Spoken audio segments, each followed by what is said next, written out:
Medyo malakas-lakas tayo today, kaya tayo nagla-live para maliwanagan, di ba? Kasi maraming kasi mga vlogger gumagawa ng mga fake news tsaka real news, natataranta yung mga followers ko. Sasabihin na iba, uy, patay na ata si Doc, hindi pa naman patay si Doc. Yung isa, gumaling na si Doc, nag-miracle na. Ay, mabuti kayo, alam nyo pa, nag-miracle. Alam niyo talaga pag vlogger talaga ganyan Katulad ngayon, lalabas to, mag-uunahan na yung mga vlogger. Gagawa na sila ng fake news para kumita lang konti. Yun lang po kasi talaga Kaya hilong-hilo ang kababayan natin sa tunay at sa hindi tunay. Tayo rin nagpapahirap sa sarili natin. Doc Lisa?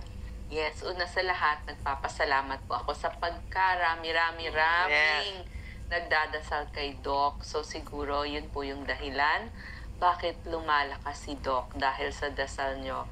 Siyempre, pag kayo ang humiling sa Panginoon, papakinggan kayo. Salamat po. Actually, ayoko nga nagdadasal sila sa akin. To be honest, ayoko nagdadasal kayo sa akin. Gusto ko magdasal kayo sa sarili nyo. Magdasal kayo sa anak ninyo, sa kaaway ninyo, sa magulang ninyo. Okay na ako. Isang tao lang naman ako.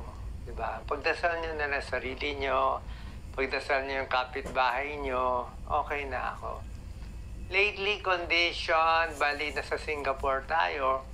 Lagi ko naman sinasabi, kahit yung unang vlog, sinabi ko naman nasa Singapore tayo. Kasi nga, ang tagal nga nung test sa atin.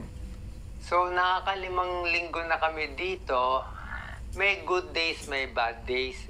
Last 2 days, medyo bad days kasi ang isang side effect kasi nung chemo titigas ang dumi, parang bato. So, pag parang bato yung dumi mo, fecal impaction, dudugo, parang ang manganganak. 2 araw ako walang tulog, mahirap. Okay, tingnan natin itong mga questions. Okay, so yung mga questions, gumagaling na ba si Doc Willie? So hopefully, matapos namin yung cycles of chemo, ganun po ang tawag doon, cycles. So, more or less, sabi nila, mga 6 cycles every 3 weeks. So that's around 18 weeks. So nakakaisang buwan na po tayo. Almost, malapit na po.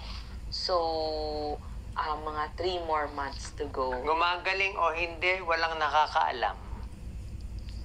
Kaya kung may napanood kayo gumaling o hindi gumaling, walang nakakaalam. Pero parang gumagaling. Parang lumiliit. Kasi dati 10 out of 10 ng sakit, kaya may time 2 out of 10. Pero pag Amerika naman ng napakasakit, parang 9 out of 10 ng sakit. Tapos less na po yung manas, at saka yung paninilaw ni Doc Willie. Yes, na-lessen na lahat. Nawala na yung paninilaw ko, namayat na ako ng I think 24 pounds, 75 kilos, ngayon 60